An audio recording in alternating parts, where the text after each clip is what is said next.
आज हम लोग सीखेंगे डायबिटीज मेलाइटस के बारे में कि यह क्या होता है। डायबिटीज मेलाइटस क्या है?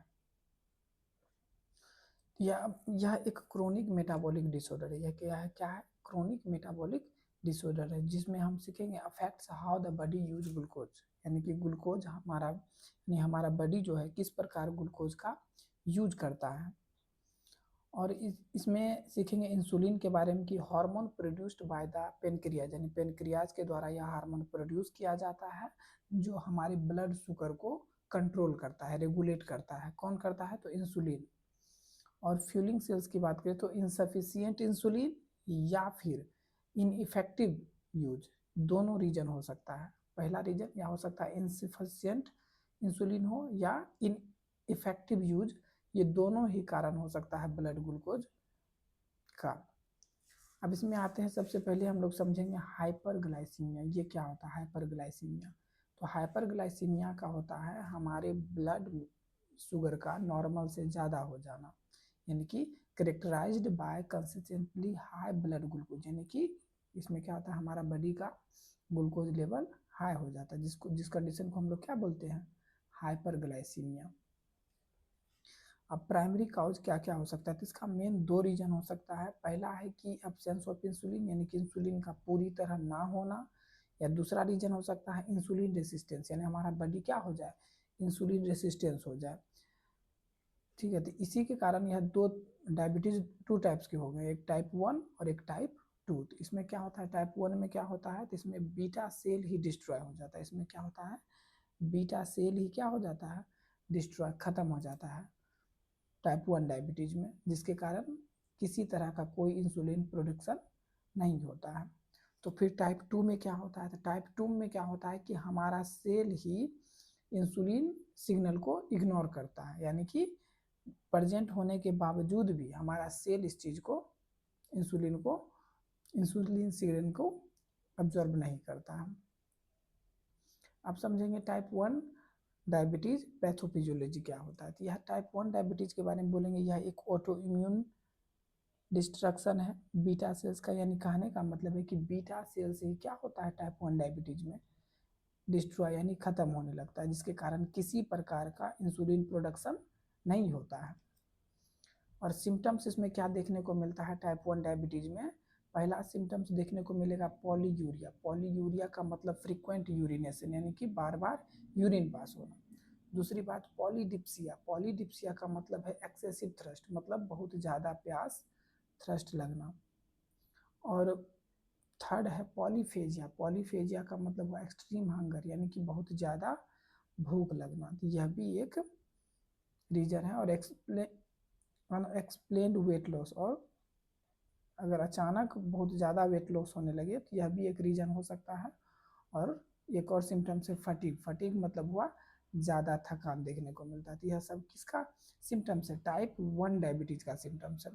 वही अगर हम टाइप 2 डायबिटीज़ की बात करें तो इसमें हमारा बॉडी क्या हो जाता है? इंसुलिन रेसिस्टेंस हो जाता है, यानी कि हमारा सेल जो है इंसुलिन सिग्नल को क्या करता है? इग्नोर करता है, जिसके कारण पेनक्रियाज जो होता है ज़्यादा से ज़्यादा मात्रा में वर्क करने लगता है, और यह कंडीशन देखने को मिलता है। और इसमें सिम्टम्स क्या देखने को मिलेगा? यह जो शुरुआती इसमें किसी तरह का कोई इनिशियली किसी तरह का कोई सिम्टम्स देखने को नहीं मिलता है। हाँ, यह समय के साथ ओवर ईयर्स यह देखने को कुछ सिम्टम्स देखने को मिल सकता है। और इसका थर्ड सिम्टम्स है ब्लड विजन। ब्लड विजन मतलब क्या हुआ? कि धुंधला दिखाई देता है। टाइप 2 डायबिटीज का सिम्टम्स क्या है? ब्लड। और फोर्थ है स्लो हीलिंग सोर्स, यानी कि हीलिंग जो होता है जिसको हम लोग बोलते हैं घाव भरना, वुंड हीलिंग, यह बहुत स्लो होता है। और फ्रीक्वेंट इन्फेक्शन, और यही कारण है कि इसमें फ्रीक्वेंट इन्फेक्शन भी होता है। और फटीग, यानी इसमें भी फटीग, टाइप 2 डायबिटीज़ में भी फटीग देखने को मिलता है। अब टाइप 1 डायबिटीज़ मेलाइटस के बारे में अगर और जाने तो यह ज़्यादातर ये जुबिलाइन यानी कि किशोर में होता है। यह ज़्यादातर किस में होता है?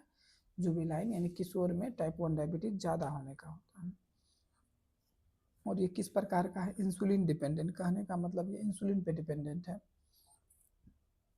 और यह एक ऑटो इम्यून कंडीशन है। ऑटो इम्यून कंडीशन इसीलिए कहेंगे क्योंकि इसमें बीटा सेल्स ही हमारा ख़त्म हो जाता है। टी सेल्स के कारण ये हमारा बीटा सेल्स ही ख़त्म हो जाता है, जिसके कारण किसी तरह का कोई इंसुलिन प्रोडक्शन नहीं होता, यानी कि इंसुलिन ही प्रोडक्शन नहीं होता है। पूरी तरह इंसुलिन का डिफिशेंसी देखने को मिलता है। फिर टाइप 2 डायबिटीज़ की बात करें तो यह ज़्यादातर अडल्ट वंशज कहने का मतलब टाइप 2 डायबिटीज़ जो है यह ज़्यादातर अडल्ट में देखने को मिलता है। और ये नॉन इंसुलिन डिपेंडेंट कहने का मतलब यह इंसुलिन डिपेंडेंट नहीं है। इसमें क्या होता है, इंसुलिन रेजिस्टेंस होता है। Cell ignore insulin signal, cell जो है इंसुलिन सिग्नल को इग्नोर करता है। रिलेटिव इंसुलिन डिफिशियंसी कहने का मतलब है इंसुलिन इसमें भी डिफिशियंसी देखने को मिलता है। अब आते हैं थर्ड डायबिटीज, जेस्टेशनल डायबिटीज कहने का मतलब है यह ज़्यादातर किस समय देखने को मिलता है। यह इस तरह का डायबिटीज ज़्यादातर प्रेगनेंसी के समय देखने को मिलता है, जब हार्मोनल चेंज होता है या प्लासेंटल हार्मोनल होने के कारण यह इंसुलिन हार्मोन बढ़ने लग, यानी रेसिस्टेंस हमारा बॉडी क्या होता है, इंसुलिन रेसिस्टेंस होने लगता है। और यह आगे चल के यह किसका रीजन हो सकता है, टाइप 2 डायबिटीज़ का कारण हो सकता है। और कुछ कुछ डायबिटीज़ होता है, एक जैसे कि monogenic diabetes, cystic fibrosis, pancreatitis induced, ये सब भी एक डायबिटीज़ का टाइप है। अब आते हैं जेनेटिक, एक कुछ इन्वायरमेंटल ट्रिगर भी होता है जिसके कारण यह होता है। यह एक अगर जेनेटिक ससेप्टिबिलिटी देखें तो स्पेसिफिक HLA जीन्स का कारण हो सकता है। इनिशियल इन्वायरमेंटल ट्रिगर जैसे कि वायरल इन्फेक्शन हो गया, टॉक्सिन हो गया, यह सब भी रीजन हो सकता है। Auto immune T cells activation, यह भी देखिए अगर हमारे यानी कि the bodies immune system incorrectly identify beta cells, यानी कि हमारा बॉडी का जो इम्यून सिस्टम होता है यह इनकरेक्टली मतलब गलती से यह किसको ख़त्म करने लगता है, बीटा सेल्स को ही ख़त्म करने लगता है। बाहरी समझ के, फॉरेगन समझ के बीटा सेल्स को ही ख़त्म करने लगता है। टाइप 1 डायबिटीज में बीटा सेल्स यानी कि जिसके कारण हमारे शरीर में बीटा सेल्स का क्या होने लगता है, टी सेल्स के कारण हमारे शरीर में बीटा सेल्स का डिस्ट्रक्शन होने लगता है। अब क्रिटिकल मिनिमम रिस्क, अगर इसके बारे में समझें तो यह है 10 से 20% जो सिम्टम्स देखने को मिलता है शुरुआती में इतना ही, लेकिन यह आगे आने वाले समय में यह ज़्यादा सिम्टम्स देखने को मिलता है। आप पढ़ेंगे genetic life style risk factors, कुछ कुछ जेनेटिक और लाइफ स्टाइल भी होता है, यानी कि जेनेटिक प्रीडिस्पोजिशन यानी कि मल्टीपल जीन्स के कारण भी हो सकता है। दूसरा है कि ओबेसिटी यानी मोटापा के कारण, या विसरल फैट, और विसरल फैट के कारण टाइप 2 डायबिटीज़ होने का डर होता है। और सेडेंट्री लाइफ स्टाइल, अगर हमारा लाइफ स्टाइल सेडेंट्री है तो उसका भी रीजन हो सकता है। और पुअर डाइट।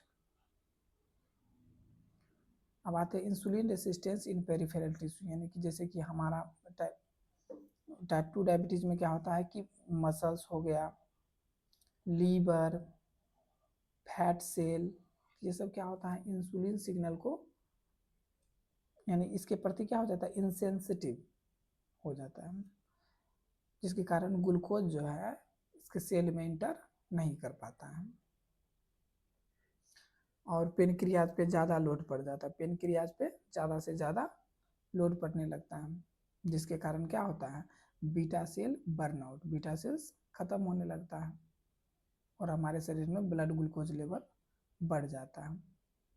आप समझते हैं हम फैमिली हिस्ट्री से रिलेटेड कि टाइप 1 डायबिटीज़ और टाइप 2 डायबिटीज़ में क्या है। तो टाइप 1 डायबिटीज़ में हम लोग सीखिए यह क्या है, ऑटो इम्यून जेनेटिक्स के कारण भी हो सकता है, जैसे कि HLA जीन्स के कारण, HLA जीन्स के कारण। और यह close family member with type 1 diabetes, यानी कि कोई क्लोज मेंबर जिसको टाइप 1 डायबिटीज है, यह एक फैमिली मेंबर से भी हो सकता है, या एक जेनेटिक्स भी हो सकता है। वही अगर टाइप 2 डायबिटीज की बात करें तो ये polygenic risk, many small genetic factors हो सकता है इसका रीजन। और स्ट्रॉन्ग फैमिली कनेक्शन से अगर रिलेटेड तो यह जेनेटिक हो सकता है। लाइफ स्टाइल और इन्वायरमेंट की बात करें तो टाइप 2 डायबिटीज़ जो है ये लाइफ स्टाइल से ही रिलेटेड है। टाइप 2 डायबिटीज़ क्या है, लाइफ एक्सेसिव बॉडी फैट, जब हमारी बॉडी में एक्सेसिव बॉडी फैट हो जाता है जिसके कारण ओबेसिटी, विसेरल फैट, ये सब टाइप 2 डायबिटीज का कारण बन सकता है। दूसरा है पुअर डाइट, अगर बैलेंस डाइट हम नहीं लेंगे तो यह भी इसका कारण हो सकता है। जैसे हाई शुगर, प्रोसेस्ड फूड्स, ये सब ले रहे हैं तो यह भी एक टाइप 2 डायबिटीज का रीजन हो सकता है। सेडेंटरी बिहेवियर यानी lack of exercise, lack of exercise के कारण भी यह टाइप 2 डायबिटीज होने का डर होता है। Huge impact on type 2 diabetes risk में इन्फ्लुएंस टाइप 1 डायबिटीज ट्रिगर, जिसके कारण आगे आने वाले समय में टाइप 1 डायबिटीज का डर होता है। अगला एज और लाइफ स्टाइल भी मायने रखता है। जैसे कि मान लीजिए कि usually diagnosed in youth, children, teens में, या जैसे कि 5, 10, 12 है कि non modifiable factors dominate type 1 diabetes, type 1 diabetes देखने को मिलता है। वही अगर टाइप 2 डायबिटीज की बात करें तो ओल्डर में ज़्यादा देखने को मिलता है, 45 के एबव को, और ये modifiable choice have two major role. अब आते हैं मेटाबॉलिक प्रोफाइल एसोसिएटेड कंडीशन, कहने का मतलब है story of other autoimmune condition, जैसे कि थायराइड है, यह भी है। हाइपरटेंशन, हाइपरटेंशन का मतलब हुआ हाई ब्लड प्रेशर,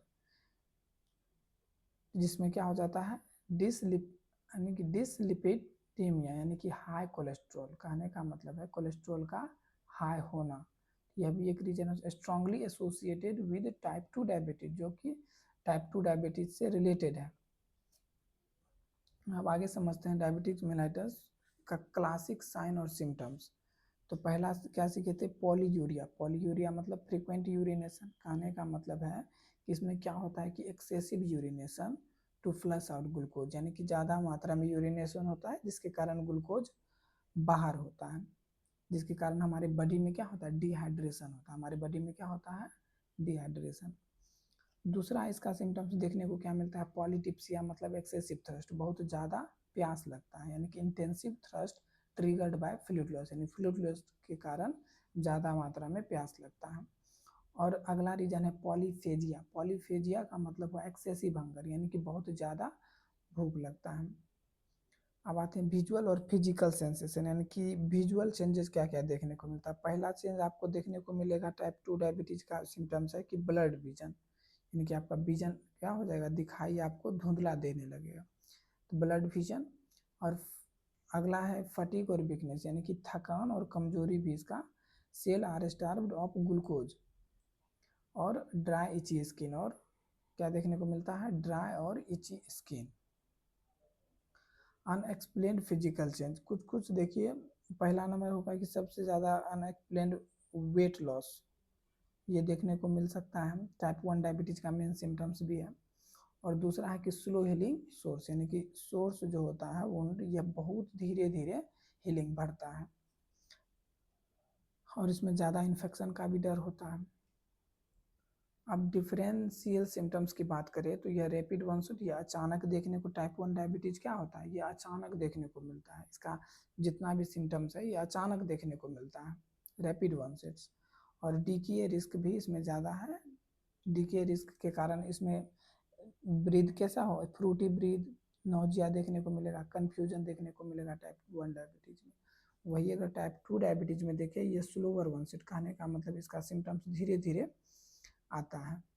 और इसमें हाई रिस्क क्या है कि older adult severe confusion, older adult में ज़्यादा से ज़्यादा कन्फ्यूजन देखने को मिलता है, और डिहाइड्रेशन भी देखने को मिलता है।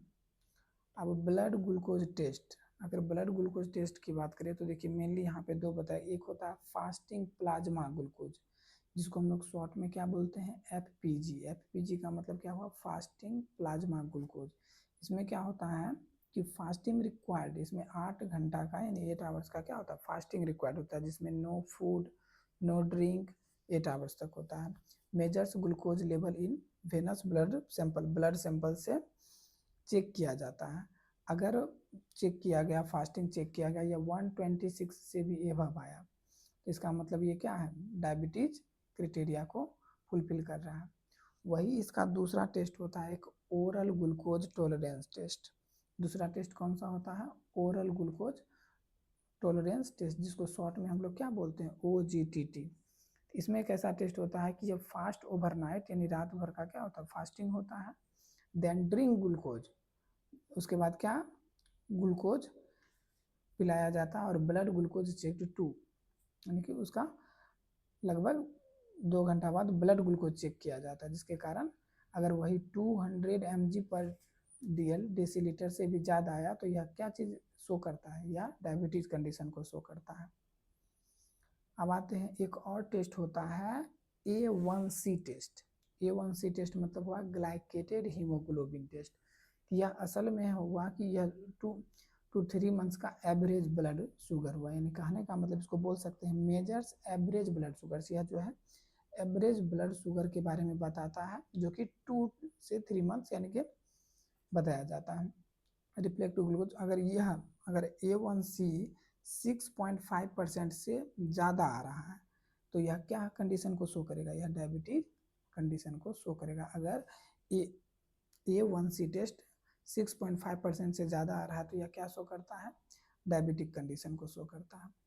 एक और टेस्ट होता है रैंडम प्लाज्मा ग्लूकोज टेस्ट। तो इसमें देखिए क्लासिक सिम्टम्स जैसे कि थ्रस्ट, फटीग,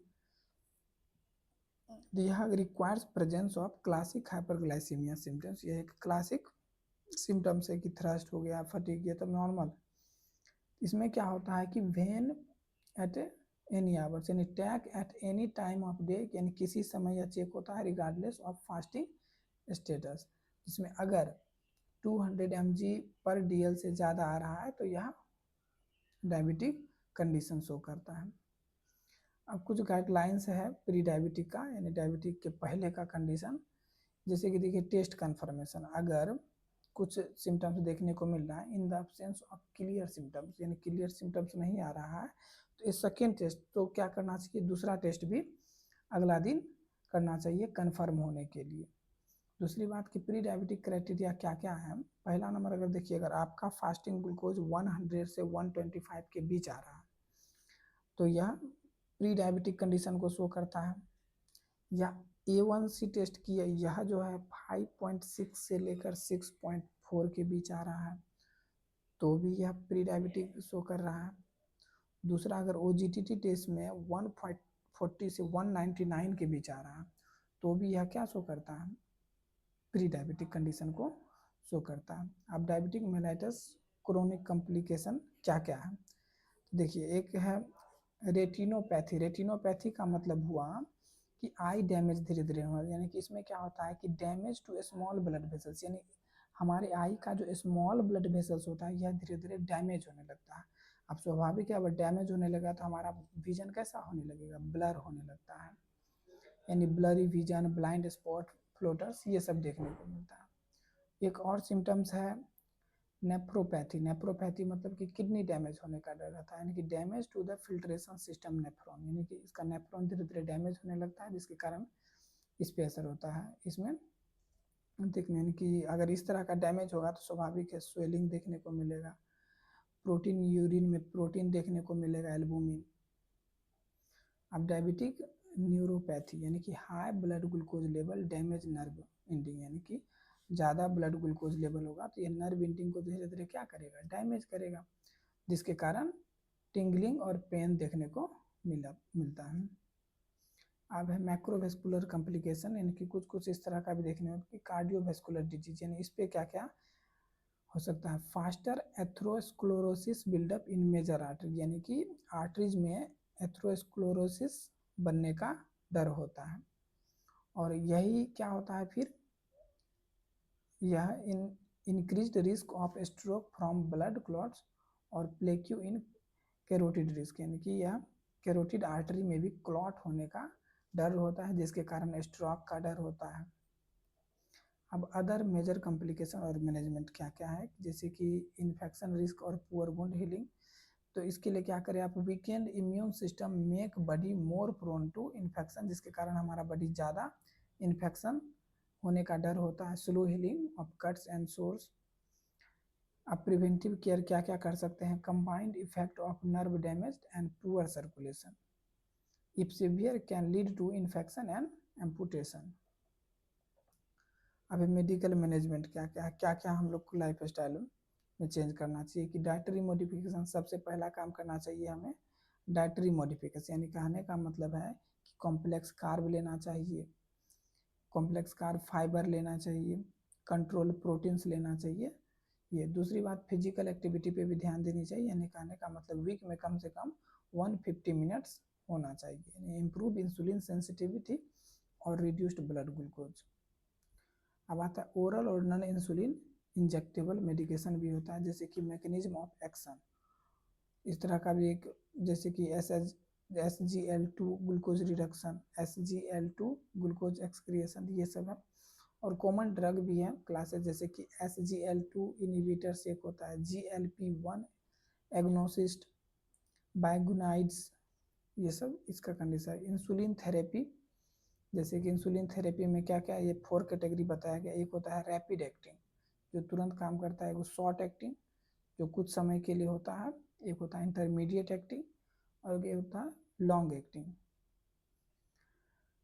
तो डिलीवरी मेथड की बात करें, इसमें देखिए क्या क्या है कैटेगरी, एक पेन होता है, एक सिरिंज होता है और एक इंसुलिन पंप होता है और एक स्मार्ट पेन होता है, ये इमरजेंसी कंडीशन के लिए। अब मॉनिटरिंग और पेशेंट एजुकेशन की बात करें तो ग्लूकोज मॉनिटरिंग यानी कि A1C और SMBG यह मॉनिटर करते रहना चाहिए, रेगुलर चेक करवाते रहना चाहिए, A1C टेस्ट करवाते रहना चाहिए। और हाइपोग्लाइसीमिया मैनेजमेंट, यानी कहने का मतलब है अगर ब्लड शुगर लेवल कम हो तो इमरजेंसी कार्ब लेना चाहिए। कहने का मतलब है कि एक शुगर टैबलेट होता है, ये हो गया, ये सब कंटिन्यू हाइपोग्लाइसीमिया कंडीशन के लिए है।